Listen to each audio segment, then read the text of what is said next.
actually in place. Preparing to live stream the meeting.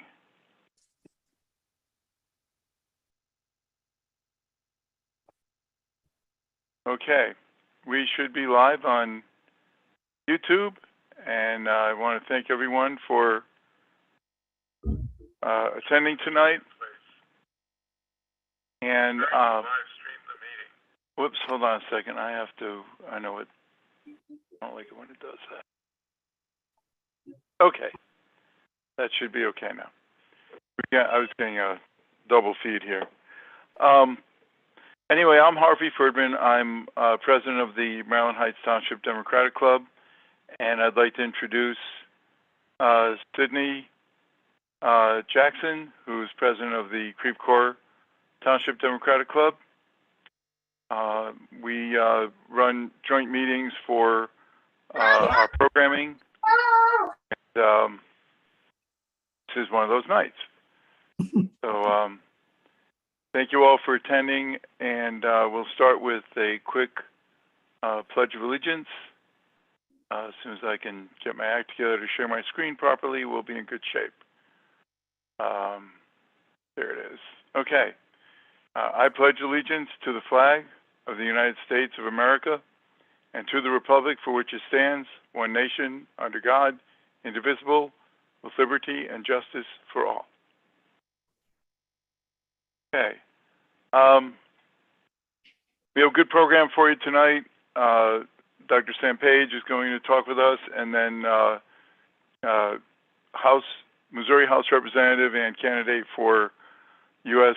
Congress, Trish Gunby, is going to speak to us for a little while, and then David Kimball from UMSL is going to talk to us about all the stuff that's happening in the elections locally and nationally.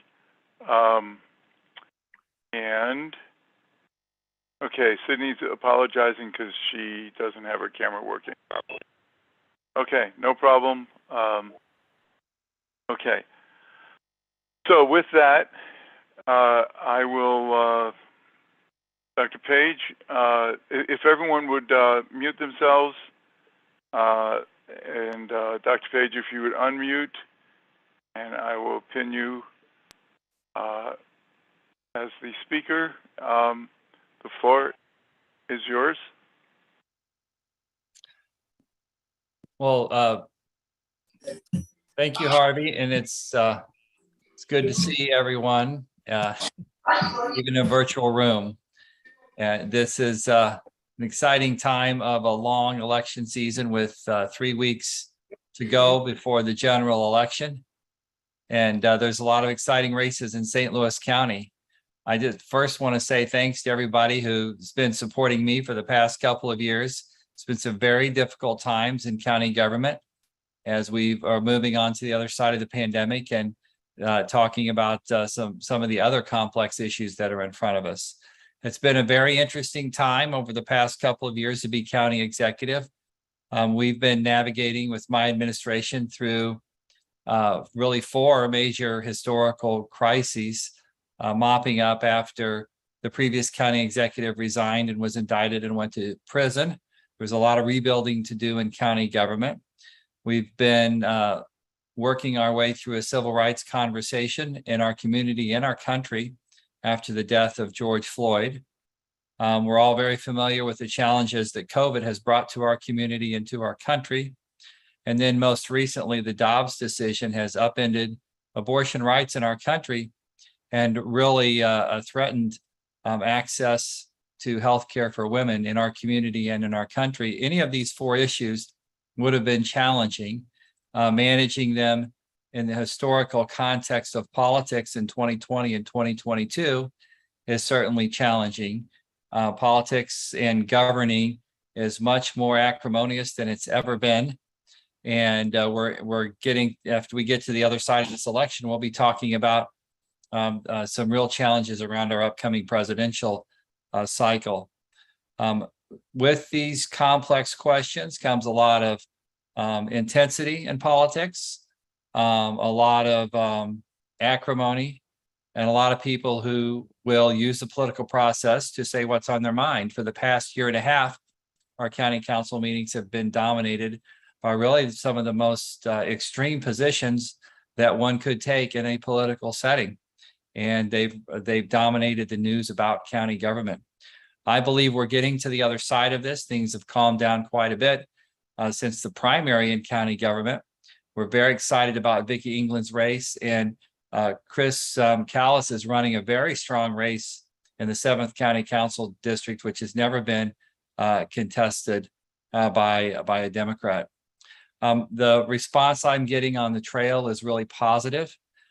There's a lot of noise in the air. There's a lot of strong feelings in St. Louis County, but the response I'm getting on the campaign trail is positive.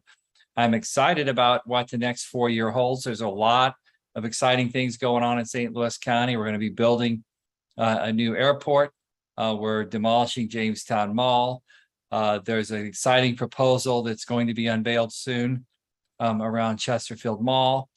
Crestwood Mall is getting redeveloped, where we received a $25 million grant, a grant that was for the Greater St. Louis Inc. and the Economic Development Partnership to build an advanced manufacturing workforce development center in North City and in North County. So a lot of exciting things going on in the coming years. And we know that we'll have better government here in St. Louis County if we can elect Democrats into county office.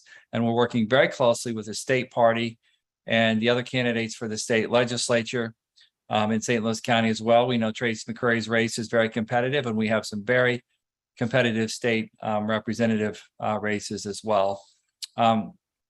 The feedback I'm getting is positive. The polls are still good in my race. We're holding our own on the fundraising, and we're gonna finish strong in the next 3 weeks.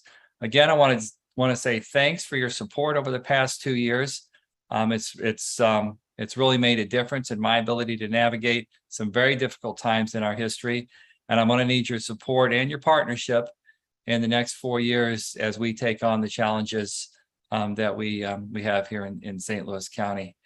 Harvey, I would be glad to take a little time and answer some questions. I know you got a busy program tonight, but if anybody has something specific about county government, I'd be glad to try and answer a question. Well, that's great. If anyone has a question, go ahead and unmute and ask your question. I think we all have enough discipline not to talk over each other.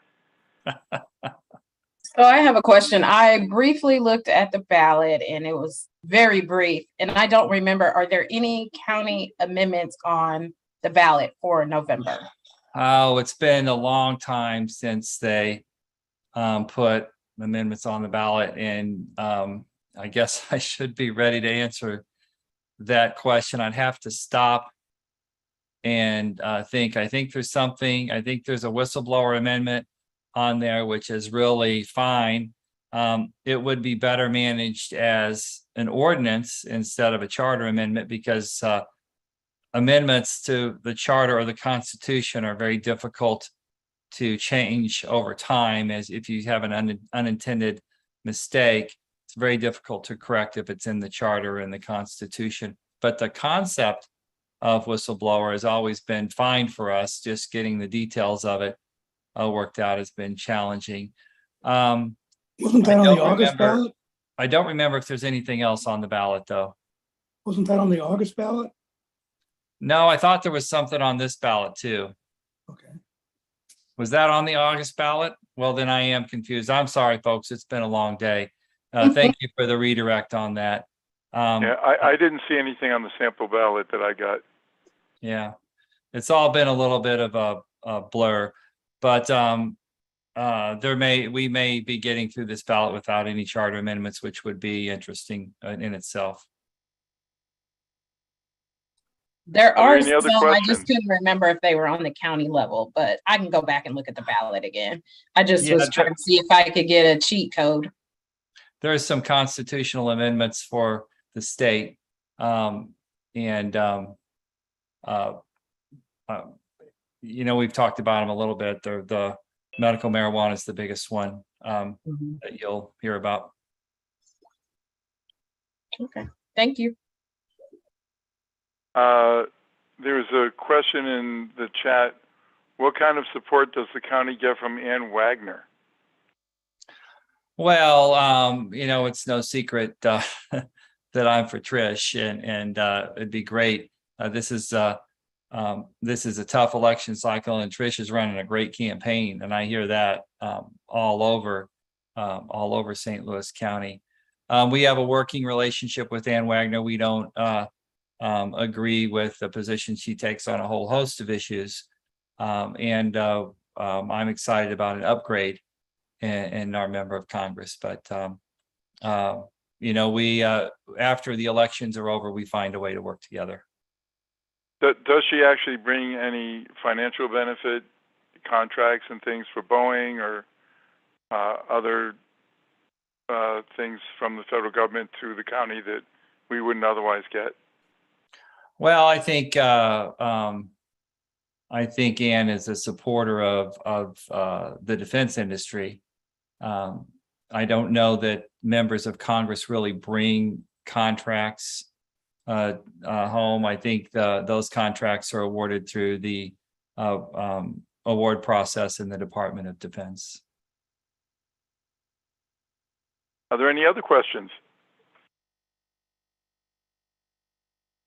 Folks, you got a good chance here to talk with Sam. Thank you. Look forward to seeing you. Nancy Hirsch has a question. Oh, yeah. Unmute yourself, Nancy. I wanted to give everybody else an opportunity because my question is really more self-serving. I'm a county retiree, and I know that you're aware that the county finally gave a COLA to retirees last year. That was a limited number of retirees that got that benefit. And I understand too that there was a proposal for a COLA, a smaller COLA for those who had been retired for a lesser period of time. But even as far back as people from 2012, I believe it is, that retired. And I understand that that you were not in favor of it. I really just want you to be aware, I guess, that there's a group of us that have looked into this and do not believe that the retirement, the board that monitors all of that is doing the best job for the retirees. And I think that we've probably suggested at times, or people in your government have suggested replacing the chair of that board. Wilkins is his last name. I know that it's been on since 2014, and there is a 3-year limit, I believe. So I guess what I'm just saying is I really wish you, I realize you have a lot going on, a lot on your plate, and that doesn't affect a lot of people, but you also have a lot of people who have given their lives to county government and service. Myself, almost 40 years. And my husband too, with not quite 40, probably 30 something, but and I just wish you would rethink that issue. Especially Social Security is giving us 8-something%. The county can't even give us 3%. When I retired in 2013. So that money is not supporting me and with today's inflation. That's really all I wanted to say. Thank you. Sam, I don't know if you want to have a response. No, I think I was the first county executive in a decade or two to give a COLA, and it wasn't enough. It was what we could afford. But we know that the retirement plan for the county employees, at least the way it was presented to me, was never intended to have a COLA because the money wasn't there. I disagreed with that last year and gave a COLA, and we'll continue as long as I'm county executive to look at the budget and see what we can afford. It's tough addressing all of our needs. But I was first county executive in a long time to put a COLA in my budget. No, Thank I you. We have a question in the definitely chat. appreciate that. But I think you were a little misled by Bill Wilkins. I think you were a little misled by him. We've seen the letter that he submitted to you, and I think he probably gave you options. He gave you information that may not have been entirely accurate, because there are a lot of government retirement plans that do give regular COLAs. Yeah. And thank you, Nancy. I do appreciate your hearing me. Sure. Thank you. We have a question in the chat. Do you have any response to the negative comments Ray Hartman raised in the Riverfront Times? I just recognize that Ray's been a consistent opponent since the day I took office, and works really hard to spin things out of context. I'd be glad to talk to any of you offline, but to walk through responding to the Ray Hartman's accusations. Ray agrees with us philosophically on many issues, but Ray will tell you himself that he's very upset with me and very upset with Charlie Dooley's administration and Gary Earls, who worked for Charlie and worked for me, because Ray had a chance to get a cell tower lease for some of his property and was unable to get that when Gary was our chief operating officer. And this is not a story that I'm telling on Ray. Ray tells this story all the time to anyone who'll listen. He's very upset about it. The county chose to put the cell tower on parkland that was adjacent to Ray's property, which was at no cost. And Ray had a lot of financial troubles following that, and held Charlie Dooley's administration and Gary Earls, his chief operating officer, responsible for that. And when I hired Gary early in my administration, Ray was very upset about that and told me about it and told many people about it, and has been a very virulent opponent of mine ever since. And that his article was a hit piece. It's not the first one. He's done several on me. There are grains of truth in there, but it's largely a political article. Thank you. Are there any other questions? Raise your hand or unmute and just talk away. Alan, if you can hear me, Alan Harris-Stoll, for some reason my grid is a little bit frozen. If you see anyone that's raised their hand, let me know. Yeah, I don't see anybody, Harvey. Okay, thank you. Yeah, it's weird. My grid display on my second screen is absolutely frozen. Okay. Same here. Dave and Dale, do you have a question? No, I just wanted, my screen is frozen too. I can't scroll through with, I only see the first 12 people. Huh. Okay. Well, I don't know why it's doing that. In any case, let's see if I can get all this right. There's a lot here. County Executive Dr. Sam Page. I think I got the whole title. Thank you very much for your time and for your service to our community. I wish you the best of luck. I'm sure many on this call do also. And looking forward to a win in a couple of weeks. Thank you, and let's a lot of good Democrats running in very competitive races. So there's a lot at stake on our ballot. So let's everybody get out, get our friends out. Thank you. Thank you. And next on the agenda is now again another title. I have to see if I can get all this right. Missouri State House Representative and candidate for Congressional District 2, running for the seat that Ann Wagner currently occupies, Trish Gunby, and I see a lot of applause happening in the gallery here, Trish. Hi, everybody. Thanks for letting me hop in your meeting tonight. I just finished my 5th of 6 town halls. I'm across from Grant's Farm right now in the library, and we had a packed house.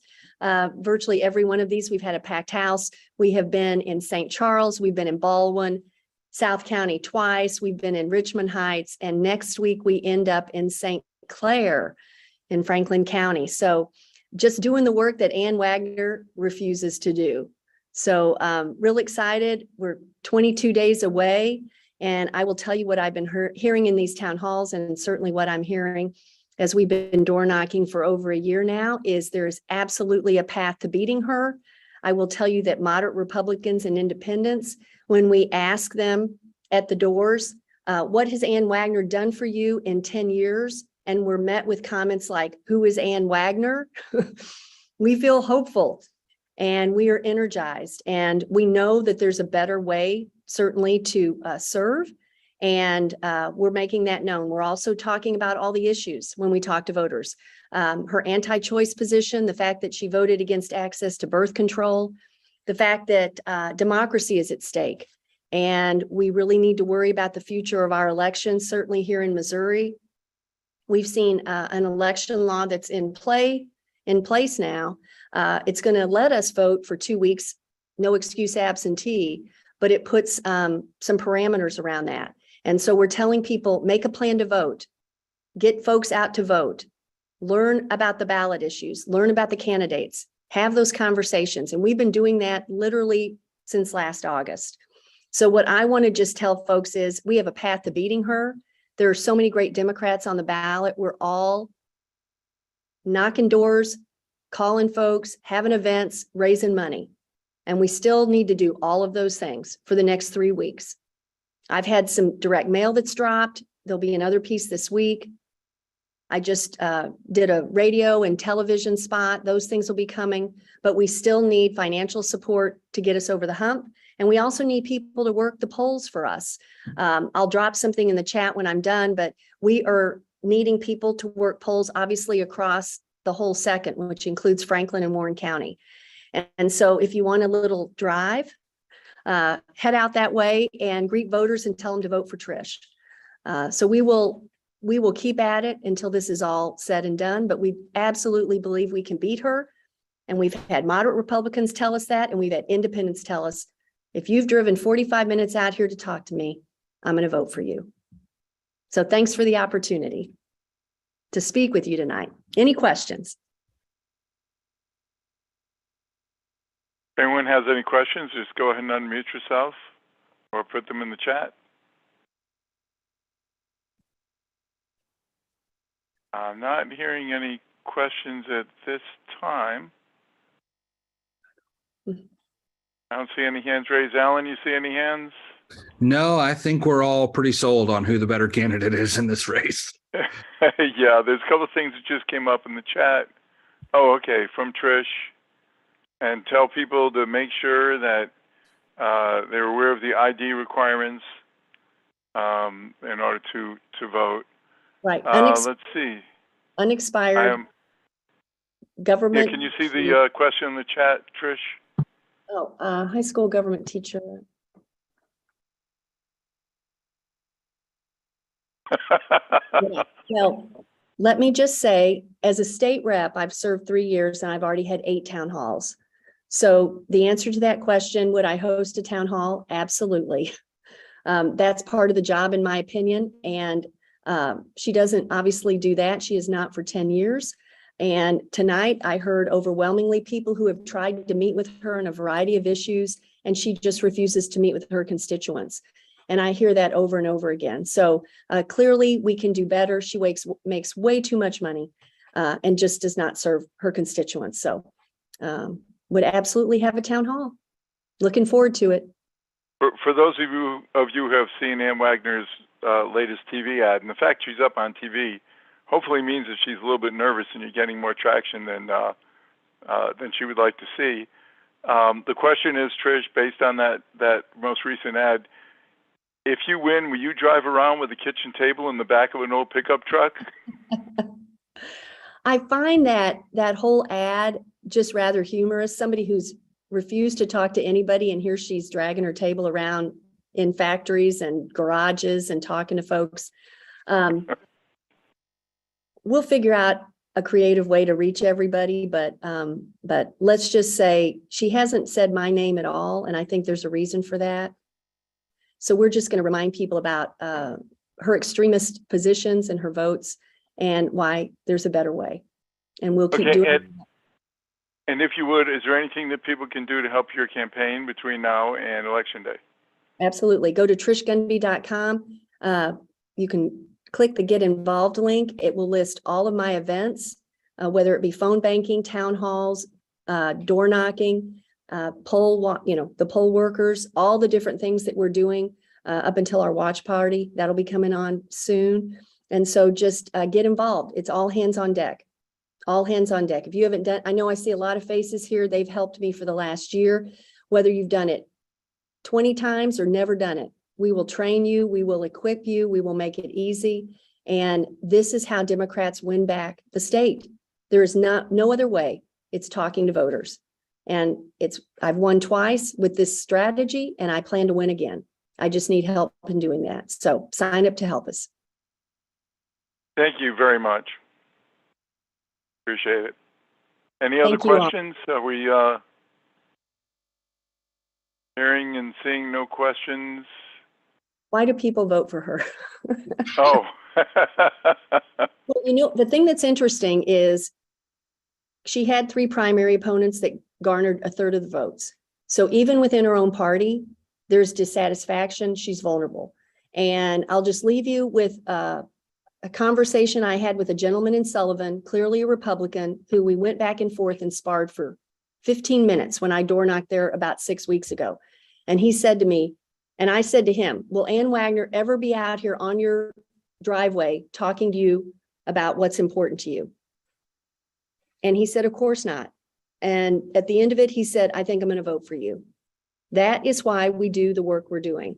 That is how you get people to vote for you. That is how you flip a seat. There's no special sauce. There's no special recipe. I'm telling you the recipe. Has the Post-Dispatch endorsed yet? No, we've not. I've had an interview with them, but not for that reason. They're going to do a piece on Ann and me. And so have not heard anything about an endorsement. Hey, any other questions? Okay, well, thank you, Trish. Thanks, everybody. Go to trishgunby.com. Let's win this. Absolutely. And best of luck. And thanks for your service and hopefully continued service.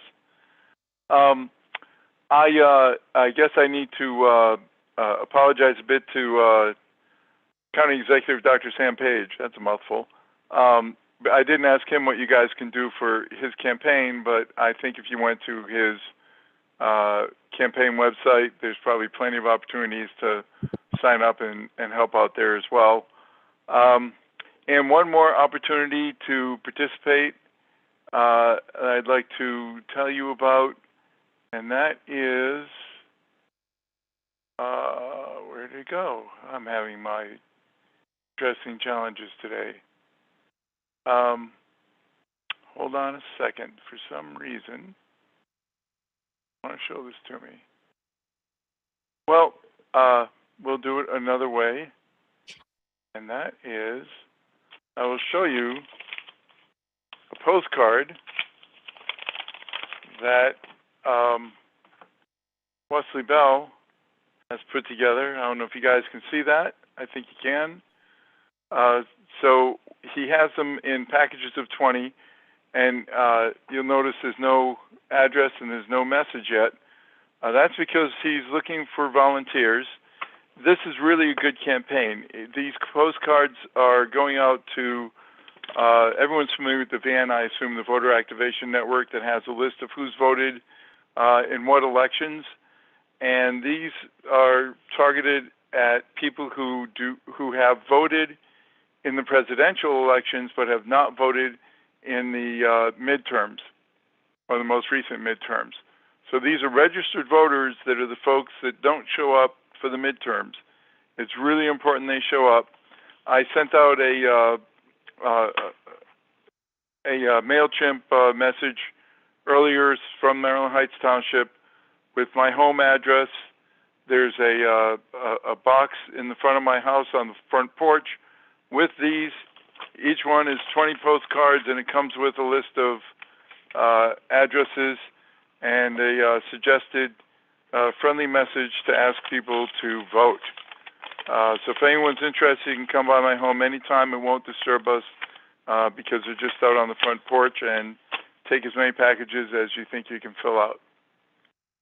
So with that, I'd like to introduce our speaker for the evening. Well, first, let me do this. Are there any other candidates on the call tonight on the Zoom? I don't want to miss any candidates that would like an opportunity to speak, or any representatives for folks who are running for office. Okay, hearing none, we will move on. So our speaker for this evening is another long name here, Professor David C. Kimball, PhD of UMSL, Political Science Department. Professor Kimball's research and teaching focus on American government, election administration, political parties, political opinion, voter behavior, and interest groups. He has participated as an expert in several court cases on election administration, voting rights, and redistricting. He is the co-author of 3 books, Helping America Vote, Lobbying and Policy Change, and Why Americans Split Their Ticket. He is also co-author of Controversies in Voting Behavior. And with that, I would like to invite Dr. Kimball to take the floor. Thank you very much, Harvey. Glad to speak to all of you. What I thought I would do is first kind of talk about big picture, sort of how things look at the national level for Congress, and then talk about state and local races in Missouri, and particularly in St. Louis County. So Congress, going into the election next month, it's very, very closely divided. The Senate is split evenly, 50-50. If Republicans gain just 1 seat there, then they'll have a majority in the Senate. The House is almost that evenly divided. The Republicans just need to pick up 5 House seats to gain a majority in the House of Representatives. We're a very polarized country. An increasing number of voters vote a straight party ticket, and so it's more important. It's become increasingly important on both sides to get as many supporters to turn out and vote. The election next month is a midterm election, and midterms are usually bad for the president's party. And so I guess let me back up. This is an election that's harder for me to figure out going in, I gotta say, than normal. So let me sort of say, at the national level, there are several forces that are working against the Democrats, but there are some factors working in the Democrats' favor. Working against the Democrats, the midterm is usually bad for the president's party. Over the last 60, 70 years, the president's party has lost on average 27 seats in the House of Representatives and 4 seats in the Senate. Part of that is because of the decline in turnout, and the midterm usually works against the president's party. And also, to some degree, voters use the midterm as a referendum on the president's performance, and anybody upset with difficult decisions the president's had to make, tend to vote for the other party. We're facing some economic difficulties, particularly with high inflation. Fairly or not, voters tend to take that out on the president when they vote in the midterm elections. President Biden's approval ratings, they've come up a bit, but they're still, in the mid 43 to 45% range, which is not so great. And sort of a final indicator sort of nationally is there are more open seats on the Democratic side than there are on the Republican side in Congress. Incumbents running for re-election in Congress win over 90% of the time. So if there are more incumbents of one party leaving Congress, that's usually a sign that they think this cycle is going to be harder for them. So there's sort of that big picture factors kind of working against the Democrats. On the other hand, there are some I think maybe atypical factors that are I think helping the Democrats. One is that President Biden hasn't been the complete center of attention in this campaign. Former President Trump keeps popping up, and partly his own actions and statements and investigations, and also the congressional committee investigating January 6th, but and President Trump's repeated statements that the 2020 election was stolen. President Trump's not a popular national figure, and so making himself the center of attention actually helps the Democrat, helps remind people who didn't like him that they didn't like him and that maybe they should turn out and vote against the party that he represents. The second, the Supreme Court's Dobbs decision overturning Roe versus Wade has made abortion a very salient issue, and anger over losing your rights is a very powerful force that motivates people to take action politically. And so we've seen, for example, voter registration data in many states, including Missouri, has shown that since the Dobbs decision, more women have registered to vote than men. That's a pattern we haven't seen, at least to this greater disparity than was before the Dobbs decision. And so maybe some of that energy will carry over to the election next month. There have been a couple of special elections to fill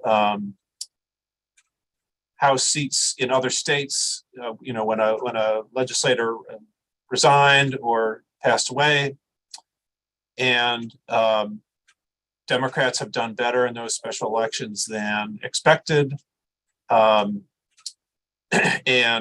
in part because more women voted in some of those elections than expected. So perhaps that will continue into next month's election. In some races, this is more looking around the country, but and particularly some of the Senate races in other states where there are competitive Senate seats, the Republican Party maybe didn't nominate the strongest candidate. Instead, they nominated a more extreme candidate that was endorsed by President Trump, particularly thinking about Georgia, Pennsylvania, New Hampshire, Ohio, for example. And those crazier Republican candidates in those races may give Democrats a better chance to win. And in general, in the Senate, the overall picture is a little bit more positive for the Democrats. There are two Senate races in Pennsylvania and in Wisconsin. Those are states that Joe Biden won in 2020, although he won them by fairly close margins. So there are no Democrats running for re-election in the Senate this year in states that Trump won. So the playing field is a little bit on the side of the Democrats. So that's sort of back, national level. It's very hard to tell how things are going to go because it's hard to know what turnout is going to be and who's going to turn out next month. If I had to bet money, I would probably bet the Republicans will pick up enough seats to get a majority in the House of Representatives. But the U.S. Senate is, still, I think, a coin flip about could still end up 50-50 after the election. So that's nationally. Maybe I'll just pause for a second if anyone has questions about the national picture. Yeah. In your opinion, why do the Republicans have so much traction at this time? It seems like there should be a lot of forces working against them. Yeah, the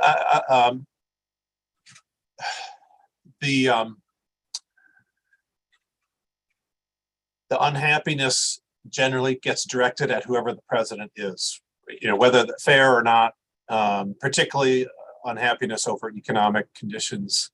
And so I think, whether the president really has that much impact over inflation, the voters take it out of the president's party in midterm elections. That's just the way it is. Whether that's a wise decision or not. That's just sort of the general pattern that we've seen over many midterm elections. I understand. Are there any other questions at this interim time? I would like to know, as a follow-up to my question, are the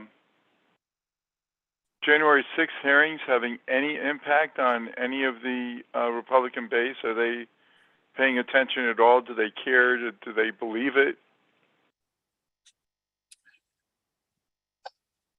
Yeah, that's hard to tell. I think in general, the January 6th hearings have been very effective at pointing out how awful what happened at the Capitol on January 6th was, and how responsible President Trump was for all that took place. It's pretty hard to deny that if you paid any attention to those hearings or follow the news about them. Yeah. What Republicans do with that remains to be seen.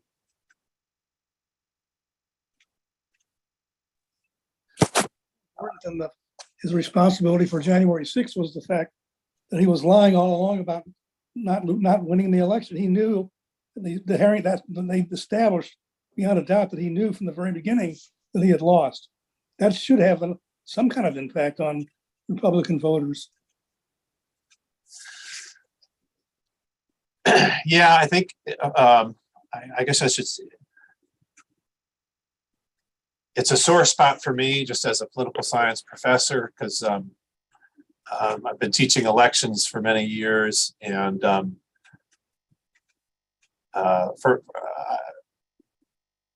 always harp for my students that it's important for losing candidates to concede defeat and signal to their voters that the election was legitimate. And that's how democracy works. That's how peaceful transfer of power works.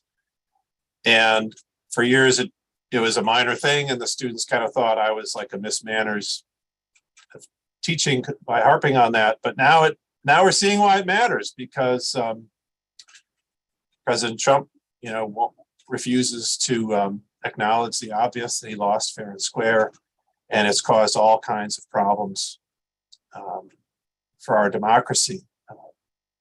So I'll stop talking about that. I see a question in the chat about Senate races. Where would donation be most helpful? There are 5 Democratic Senate seats and 5 Republican Senate seats that I see as the most competitive. On the seats held by Democrats, that would be Arizona, Colorado, Georgia, Nevada, and to a lesser extent, New Hampshire.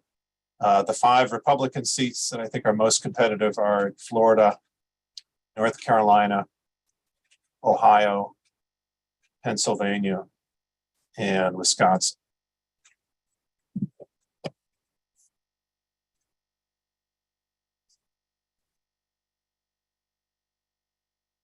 For those of you who haven't seen in the chat, Ellen Harris Dalt had an interesting response, and that's to donate to state legislative races in Missouri instead. And we have one of the few flippable or protectable state Senate districts here with Tracy McCreary's race, which is very important.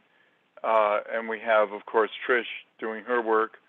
And then Melissa Greenstein, I don't know, she may get some traction yet. It's if enough Republican women are pissed off, she could win in Chesterfield of all places. Yeah. Her district is about 51% Republican, 49% Democrat. It may even be closer than that.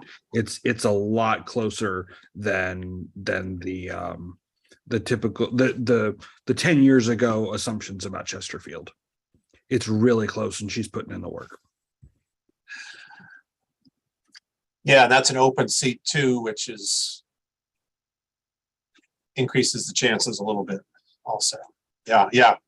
So Harvey, I was gonna, there are a number of competitive state legislative races in St. Louis County.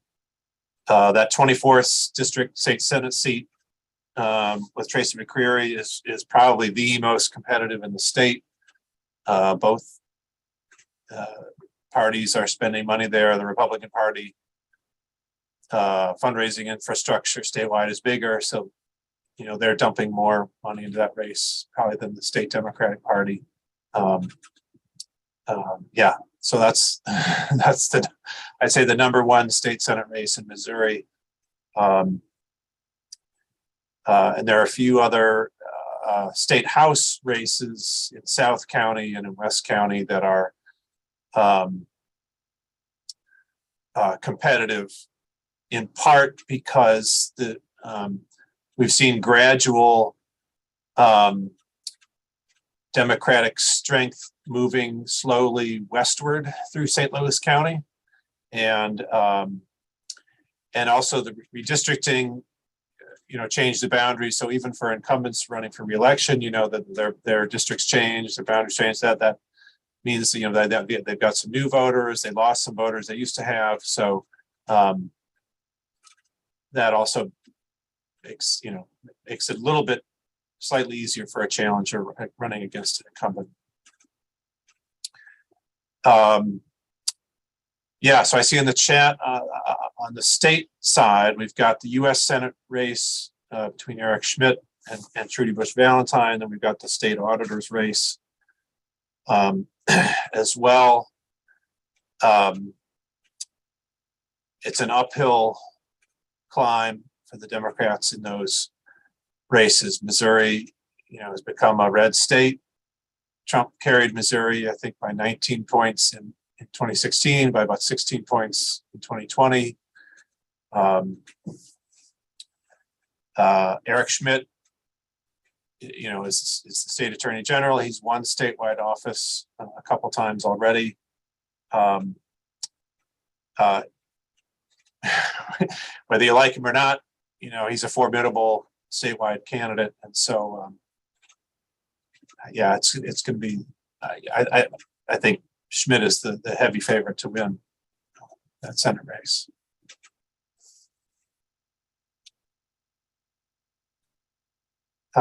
We also have a number of state constitutional amendments on the ballot. I mean, the one that's gotten the most attention is Amendment 3 that would legalize marijuana. The other ones maybe look more obscure. Amendment 1 would give the state treasurer more leeway in making investments. Amendment 4 would increase the minimum funding that Kansas City has to provide their police. And Amendment 5 would make the Missouri National Guard a separate department in state government. And then there's also a question about whether to form a constitutional convention, state convention to revise the state constitution. That's usually on the ballot every 10 years, and it's been defeated as long as I can remember. But Those are the statewide measures. At the county level, as Sam Payne mentioned, that the county executive race, Sam's running against Mark Mantovani, the Republican who ran twice before for county executive as a Democrat. The challenges that face Democrats at the state level face Republicans at the county level. St. Louis County has become a blue county. Has voted about 60% to 40 Democrat to 40% Republican in recent statewide elections. So, I think regardless of what you think of Sam Page, I think he's the favorite, the heavy favorite there. And the odd numbered county council districts are up this year. The third district, I think, is the most competitive one there. That's Vicki England is the Democrat, and Dennis Hancock, the mayor Fenton, is the Republican candidate. That's the district Tim Fitch represents now, although he was drawn out of the district in redistricting. And I should just, full disclosure, I was an expert witness for the Democratic Party in the county council redistricting.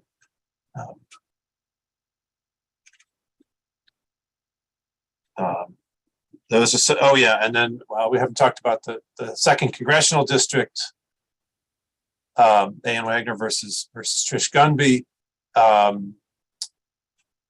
I think the unfortunate thing there is redistricting has made that district more Republican. That over the previous decade, it got more competitive for Ann Wagner. I think she beat Court Van Ostren by about 4 points in 2018, and beat Jill Shoup by maybe 5 or 6 points in 2020.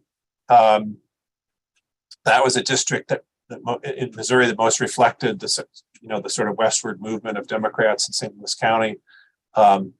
Unfortunately, redistricting pushed the district further west into Franklin and Warren counties, and made it more Republican. So that'll be a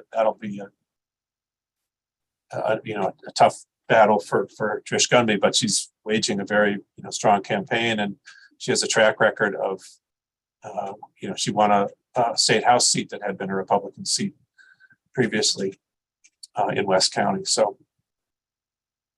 if anyone can do it, she can.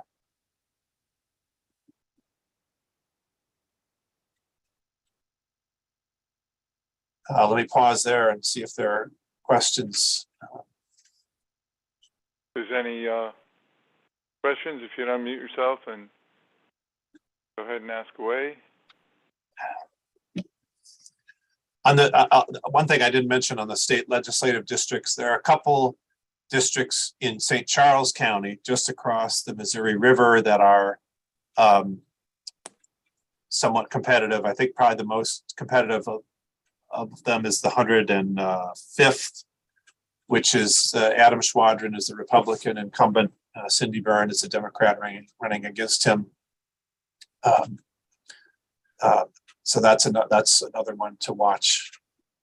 Yeah, that has a reasonable DPI, reasonable Democratic percentage. What do you think of Vicki's chances, Vicki England? Yeah, I think her chances are good. The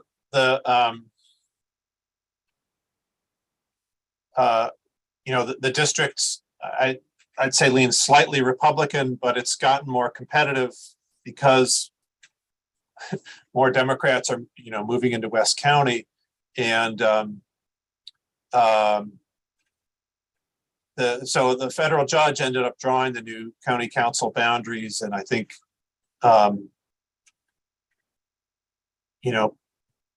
probably helped the Republicans slightly, although the judge drew Tim Fitch out of the district. So maybe that helps the Democrats. I don't know. But Vicki England has been elected to this, the state legislature before. She's been elected to the Lindbergh School Board. she knows campaigning, she knows how this is done. She ran for statewide office in 2020. So I think she's a good candidate. Are there any other questions? I have another one. Are you able to talk about both sides of the issue on the legalization of marijuana proposal? I'm very confused.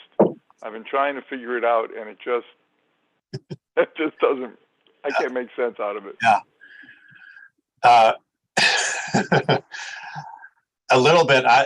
Honestly, I don't know how I'm going to vote on that one either. So I just before this, we had a panel discussion on campus here at UMSL with speakers pro and con on Amendment 3, and yeah, it didn't really help me make up my mind. But so the I guess I'll try and summarize kind of both sides as I learned from this presentation earlier today. On the pro side, it legalizes recreational use of marijuana, which a majority of Missouri voters want. It expunges convictions for people who were convicted for marijuana possession, I think for less than 3 pounds. And it directs the tax revenues from the sale of marijuana to go towards some good things like funding the public defenders program in the state. So it has some good features. I think on the negative side, it's very long and complicated and difficult to, just reading through it, right? It's complicated, difficult to understand all the parts and what the details are going to do. I think so. On the con side, there's some concern that the medical marijuana system and the way the licenses were awarded had some problems, unfair.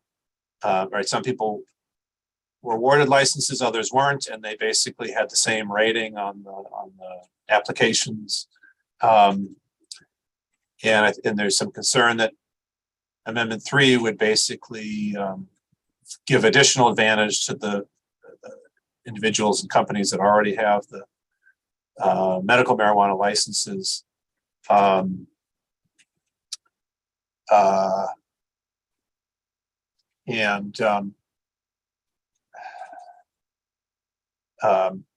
So I know there's opposition from some progressive quarters about some of that part that it maybe doesn't do enough to help communities that have been harmed disproportionately by the war on drugs more generally and marijuana laws and enforcement specifically. Anyway, that's sort of a brief summary of what I learned today.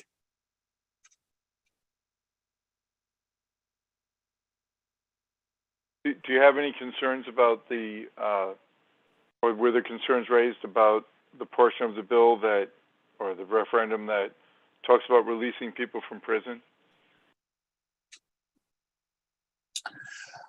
I think if I understood it correctly, that's limited to Nonviolent offenders. Yeah, nonviolent offenders. And less than 3 pounds. Yeah. Was it 3 pounds or a certain amount of ounces? Does anyone know? Sure.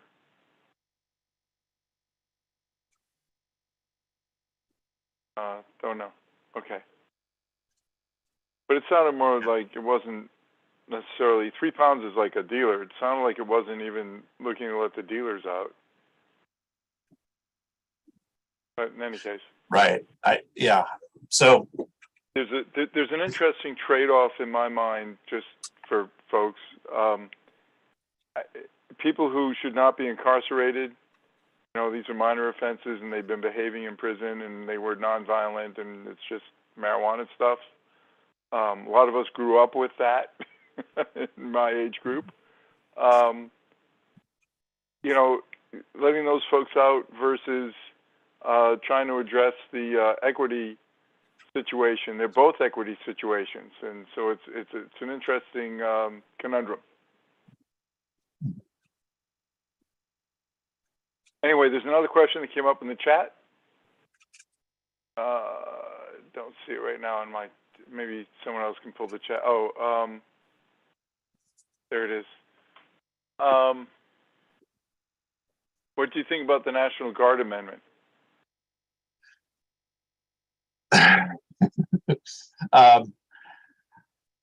Yeah, so it would cost the state a little more. I honestly don't know very much about it. I guess I'm sort of not sure why it's needed in the first place. But I don't know much about it other than just what I read on the language on the state Secretary of State's website. Just while we're on the topic, for people, I'll try to find it. It's going to take me a minute. For folks who didn't receive it, the Democratic Party did take a position on all of them except the marijuana one.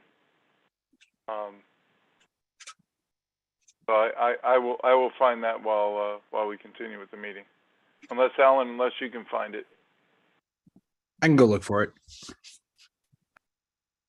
Yeah, I had it this morning because I was talking to someone. I'm having trouble finding it. Yeah, I think, as I recall, Harvey, I've got it in front of me. They recommended a no vote on every single one of them, and then except for Amendment 3, which was, they had no recommendation. Right. That sounds correct to me also. They gave a paragraph description on why they were against each one. The National Guard was creating an unnecessary infrastructure and heading towards bigger government, and they were surprised the Republicans are proposing it because it's not small government. Yeah. I see a question in the chat about turnout and the new voting rules. Yeah, that's an important one. I think we've heard some about the new photo ID requirements for voters, but I think the 2 weeks of no excuse early voting is also important. So starting October 25th, you can vote at the county election board offices at Lindbergh and 70. And starting October 27th, you can vote at one of 7 designated satellite voting locations around the county, and UMSL is one of those locations. And you don't need an excuse. You walk in and show your photo ID and vote just like it's election day. So that may be a more convenient way to vote and avoid avoid lines on election day. You probably all know this from 2020, but the other on election day you can vote at any polling place in the county. You don't have to vote at your local assigned polling place, and the county election board has a website where you can check how long the line is at each location, and if there's a long line at one place near you, maybe there's a shorter line somewhere else. It's not too far away that you can still get to.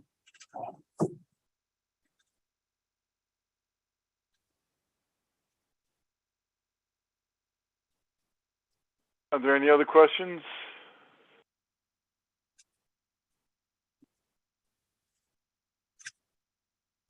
Okay.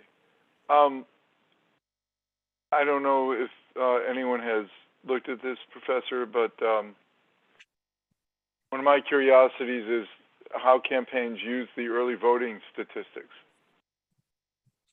The campaigns actually use the early voting statistics. I know on the national news they've been reporting areas that are early voting, and they're showing that nationally, the Republicans areas seem to be taking more advantage of early voting, despite what President at that time Trump said about not not doing that. I guess he was against vote by mail. But in any case, do those statistics actually matter on what the early voting looks like? You know, it's hard. I wouldn't put too much stock in that right now because it's very early. I mean, we're still, 3 weeks, or tomorrow is 3 weeks from Election Day. Most voters haven't engaged, and the pattern about who votes early, and in some states it may be the Democrats, in other states it may be the Republicans. So yeah, I wouldn't put too much stock in that so far. Okay. Are there any other questions? There was another question from Margot Martin. I think this was about Amendment 3, the marijuana amendment. If it's passed, can't some of the other problems be addressed at a later date?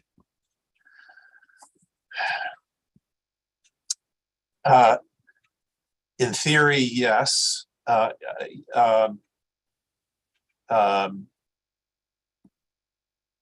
trouble is, it's a constitutional amendment, right? Yeah, So the challenge is, it's a constitutional amendment, so the legislature wouldn't be able to, change the details that are set by constitutional amendments. So if there are any, bad provisions in there, it would take another constitutional amendment to fix them. And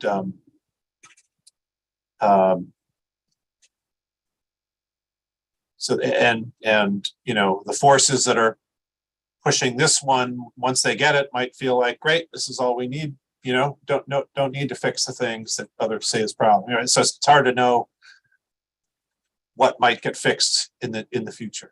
So it's more complicated. Yeah. Okay, thank you.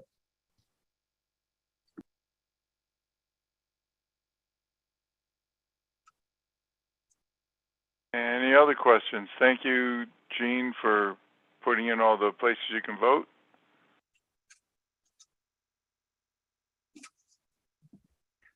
I have sort of a different kind of question. I've now had a few of these meetings where professors of political science have come to talk to us, and I'm a Democrat, so I'm part of Democratic meetings. Do you all get invited to Republican meetings too? And it may be that it's your colleagues, if you're a Democratic expert witness, maybe you don't, but yeah. Yeah, we do. I do. I spoke to a Republican group about 2 weeks ago. I call like I see it. I'm trying to give us an accurate sense of how things look as I can.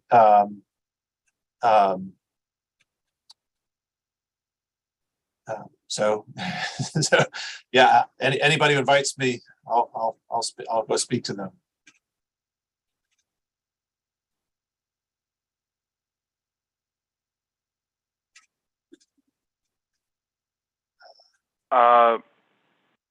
Any other questions? The response is somewhat different when I say that Biden won the 2020 election fair and square, though. I will say that. Oh? Yeah, some don't like to hear that. Yes, that's still a thing. Does anyone know, do you know what percentage in Missouri is still kind of stuck on that? Is that? Well, a majority of Republicans in Missouri don't think Biden won fairly. So that's amazing. It's a hefty. Do you think we're on our way to a civil war?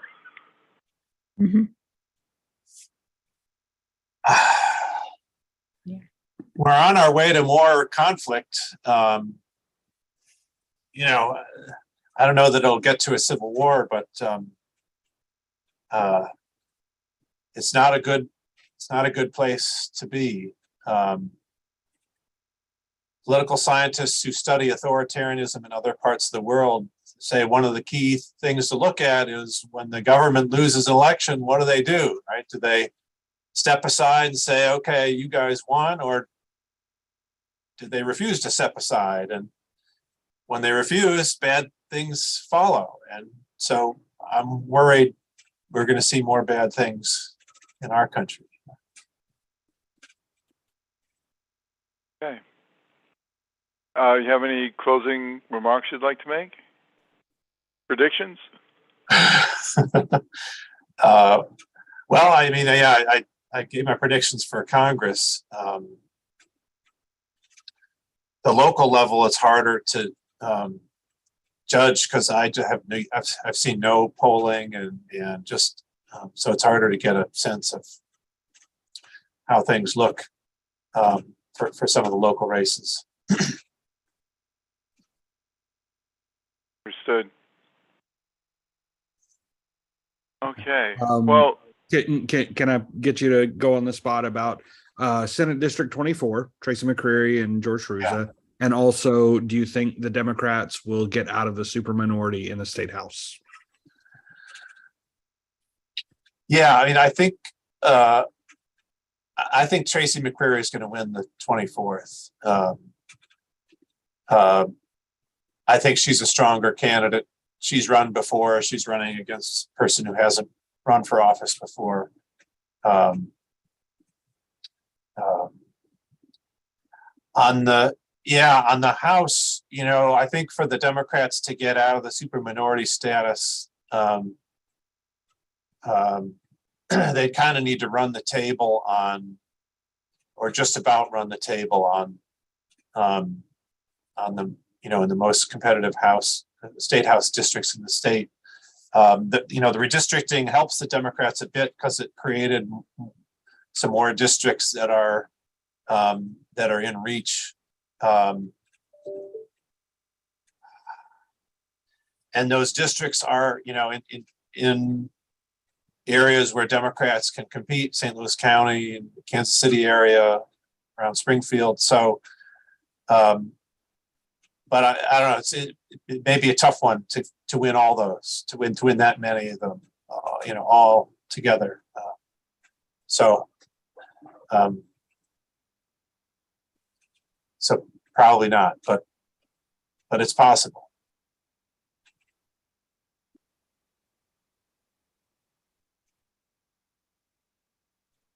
well, I guess slightly on that topic, and full disclosure, I did serve on the House Redistricting Commission. It seemed to me that the rules that we had to go by weren't all that terrible. Yeah. I know they got rid of Clean Missouri, but these seem to be pretty fair. Do you have an opinion on that? Yeah, and it's interesting that the House Commission worked and agreed on a map, and the Senate Commission didn't. So I'd love to hear more from you, Harvey, on why it is that the Democrats and Republicans on the House Commission managed to work together. I think, the one thing I will say, the loss of Clean Missouri, I think, hurt Democrats in the sense that it would have made partisan fairness a more important criterion for redistricting. And just the way Democrats and Republicans are distributed in the state, the Democratic voters tend to be packed into urban areas. And so, drawing compact, sort of so-called normal looking districts is going to disadvantage the Democrats from the get-go. And Clean Missouri would have, overcome that sum and allowed, a little more creativity, I think, in drawing districts to draw some more competitive ones. But, I was pleasantly surprised that the House Commission drew a map with more competitive districts than there were before. It was the first time since the formation of having redistricting commissions that a map was agreed upon. Mm-hmm. Yeah, we can talk offline about that sometime. I testified before the Senate Redistricting Commission. And it was clear just being there and listening to the commissioners and listening to how they treated the other people testifying that they weren't going to agree on anything.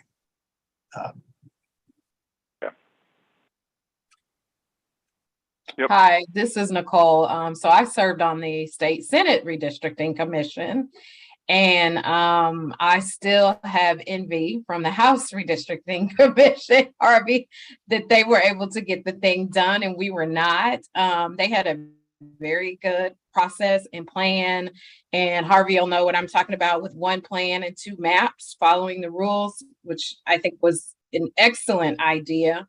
However, on the state Senate side where I served, the Republican commissioners just were not in agreement to that. And to be honest with you, they tried to wear us down in the end. They were banking on us losing a commissioner because she had a flight to catch, and she ended up canceling her flight. So that did not happen.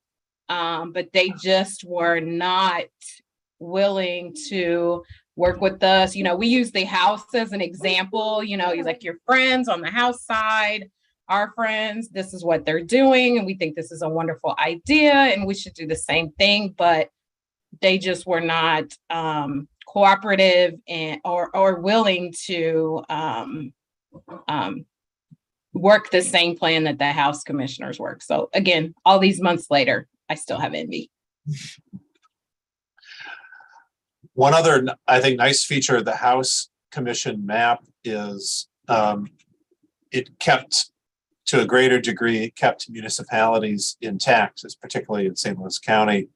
And I think that was one residue of Clean Missouri. That part of Clean Missouri strengthened that, and that part of Clean Missouri was not repealed in 2020. And so that's another nice feature, I think, of the House map. Yeah, that's what I'm saying, that the restrictions on how they could be drawn actually turned out to be advantageous. That actually it helped, and it helped the process move along as well. Now, the Senate had 34 districts, and we had 165. So there was a lot. You would think there was a lot more to fight over in the House, but really there was a lot more to fight over in the Senate, because the constraints, because of those not crossing certain lines, kind of dictated a starting point. But Senate districts span multiple House districts. Some Senate districts have to span counties. So there's a lot more. There's more fingers in the pie. You think it would be the opposite, but I don't think that's what happened. But anyway, at some point, we're gonna, just so you know, Nicole, we are gonna do a postmortem on that and talk to both commissions. But I'm waiting till after the elections.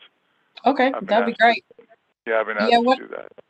One of the things that we were up against, so there are areas in the state that are turning more Democratic. And so that was a big fight. I mean, we recognized that. And, like one of the things that they tried to do was split Springfield down the middle. Now, why would you split a city like Springfield in half? I mean, we know why. It's called gerrymandering. So, and those were just things that we're not going to allow to happen. The same with, Mid-Mo, Columbia area. So yeah. Looking forward to the postmortem, Harvey. Yeah. Yep. Anyway, any other questions or comments from anybody? And if there are none, are there any? Folks, don't sign off yet, because I'm going to ask if anyone has any announcements. Professor Kimball, thank you so much. Really appreciate your time and your candor. My pleasure. Yeah, thanks for inviting me. Enjoyed it. Thank you. Attend any of our meetings. You're welcome anytime. Yeah. So yeah, does anyone else have any announcements or any campaigns that they're involved in that they want to talk about, recruit for? Any candidates they want to do a pitch for? Yes. Jody Bush Valentine for the U.S. Senate. Just speak her name to anybody that you can, so to speak, promote her with statewide. She's a really good person. She will represent Democratic Party ideals very well. Let's promote her. You're talking about Trudy Bush Valentine? Yes. Yes. Yep. I think she has a heart of gold, and I'm hoping that she wins. So I'll jump in. Anyone else? Yeah, I'll jump in and mention I was a little bit late because I was out canvassing for Melissa Greenstein this afternoon. She's got canvassing opportunities all through the week. A lot of them are 3:30 to 6:30 on weekday evenings. They're also on Saturday and Sunday as well. She's got a joint canvass with Colin Lovett, who's running in the 100th House District. So there's sort of Baldwin, Chesterfield. They kind of split that area. That'll be on the 29th, I believe. And then she's also got a strong labor canvas coming up. So if anybody wants to get out and join some folks from labor unions, check out her Facebook page for different events. I know LaDonna Applebaum is looking for lit droppers. She mentioned that on a Facebook post that we made recently. So if you're in LaDonna's district and want to do some lit dropping, I think she's going to win pretty easily. So if you want a nice relaxed thing to do, just to get out there and do some walk-in and help a candidate, that would be a great thing. Of course, we've talked about Tracy McCreary a lot. Her field director is always looking for more folks. I got to knock some doors for her on Saturday or Sunday. I can't remember which day. But all of those are good operations, great candidates, obviously. And Trish was here earlier. But we've got a lot of opportunities here in our area to not just get out there, but to stretch ourselves a little bit.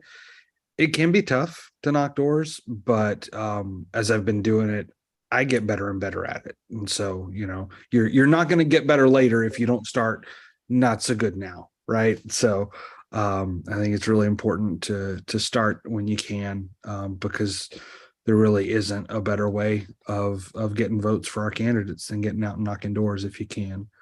Alan, can you talk a little bit about your experience at the doors? Are you calling on predominantly Democratic doors? Are you calling on persuadable voters? What kind of reactions are you getting? Yeah, it depends on the phase of the campaign. Right now, we are at the end of the sort of persuasion. So I think this week, and maybe only this week, we're going to be talking to folks that we're trying to bring over from the middle. We are probably in all these campaigns going to start moving toward get out the vote next week. And so there's going to be a lot less persuasion, and there's going to be a lot more people who are already on our side. We just need to make sure they get out and vote. And so it's going to be reminding them, hey, do you have a plan? Do you know what polling place you're going to go to? Those sorts of things. So actually the last couple of weeks of campaigns are usually a great time for new folks to get out, because you're talking about democracy, right? You're talking about being part of the thing that you all already agree on. And it's about how you can help each other do the work that gets us closer to the kind of world we want, instead of having to argue with somebody. I mean, you don't really want to argue on the doors anyway, because it's really hard to win people over that way. But even in this persuasion period that we're in, and we're at the end, so like all the sort of low hanging fruit we've probably already gotten. These are tougher conversations, but today I had a lot of really good conversations. I only had 2 people out of about 40 doors that I knocked say, "Oh, I only vote for Republicans." And those weren't the names on our list. They were the parents of people who were on our list. So, the 20 somethings, the 30 somethings who are still registered to vote at that address, their parents may live there. Their parents may vote Republican. They really like insurrectionists, I guess. I don't know. I don't get it. But that's them. That's not me. But the kids, trouble is they're not always home. They may be out working. They may be at school, whatever. But yeah, those people who said I only vote Republican, they were the parents of the people on the list. So the campaigns are usually doing a really good job of getting reachable people. Sometimes we have to work harder to reach them, but the people are going to be reachable.